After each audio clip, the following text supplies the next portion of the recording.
Hello guys, welcome back to my channel. আজকে কিন্তু তোমাদের জন্য একটা নতুন ভিডিও নিয়ে আমি চলে এসেছি। আর আজ আমার একটু বেরোনোর কথা ছিল, আমি কিন্তু অবশ্যই লেট, কি আর করা যাবে। আর আমি কিন্তু সত্যিই জানতাম না আজকে আমি কোথায় যাব বা কী করব। আমাকে কিন্তু ফোন করে জানানো হয়েছিল রেডি হওয়ার জন্য। আর আমি কিন্তু বেরোনোর আগে খুব একটা বেশি মেকআপ করি না।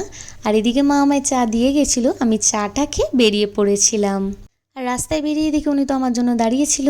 ভেবেছিলাম হয়তো খুবই রেগে গেছে এতক্ষণ ওয়েট করানোর জন্য। তারপরে আমি যাওয়ার সাথে সাথে আমার মুখের দিকে তাকিয়ে একগাল হাসি দিয়ে দিয়েছিল। তারপরে আমরা বেরিয়ে পড়েছিলাম। আর রাস্তায় বেরিয়ে আমি জানতে পারি যে আজ আমরা একটু কেনাকাটি করতে যাব। আর আমাদের চণ্ডীতলায় কিন্তু বাজার কলকাতা খুলে গেছে অনেক দিন আগেই, যারা এখনও আসেনি তারা অবশ্যই এসো। আমি চলে গেছিলাম বিশাল মেগা মার্টে। আর এটা কিন্তু আমাদের পানিহাটি হসপিটালের একদমই উল্টো দিকে। ভেতরে ঢুকে গেছিলাম, আর নিচে গ্রাউন্ড ফ্লোরে কিন্তু সম্পূর্ণটাই মেয়েদের কালেকশান। আর এখানে দেখো খুব সুন্দর সুন্দর কালেকশান ছিল। আর আমি চলে গেছিলাম একটু ব্যাগের কালেকশানের দিকে, কারণ ব্যাগ আমার ভীষণই প্রিয়, কারণ আমি সবসময় ক্যারি করি ব্যাগ। আর এই ব্যাগের কালারটা দেখো খুবই সুন্দর, আর দামটাও কিন্তু অনেক কমই ছিল। তার পাশাপাশি ব্ল্যাক কালার ব্যাগটা দেখো, এটাও কিন্তু ভীষণই সুন্দর।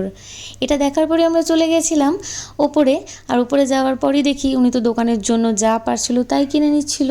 আর এদিকে কিন্তু আমার কোনো কাজই ছিল না, তাই আমি একটু এদিক ওদিক ঘুরছিলাম। আমি কিন্তু চলে গেছিলাম একটু বোতলের কালেকশানের দিকে, কারণ আমি কিন্তু প্রচুর জল খাই। আর আমি মনে করি গরমকালে প্রত্যেকেরই প্রচুর করে জল খাওয়া উচিত। আর এদিকে আমার এই ছোট্ট পিলোটা খুব পছন্দ হয়ে গেছিলো।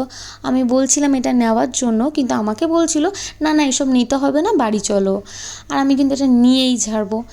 যাই হোক, আমরা কেনাকাটি কমপ্লিট করে চলে এসেছিলাম এইচবিতে। আর এইচবিতে কিন্তু আমরা দুজনে মিলে একটু চা খেয়ে নিয়েছিলাম আর গল্প করে নিয়েছিলাম।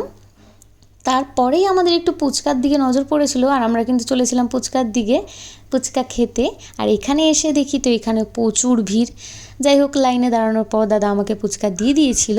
আর এই দাদার ফুচকা কিন্তু ভীষণ টেস্টি। তো যাই হোক, তোমাদের ভিডিওটা কেমন লাগলো অবশ্যই কমেন্ট করো, আর লাইক করতে কিন্তু ভুলো না। টাটা।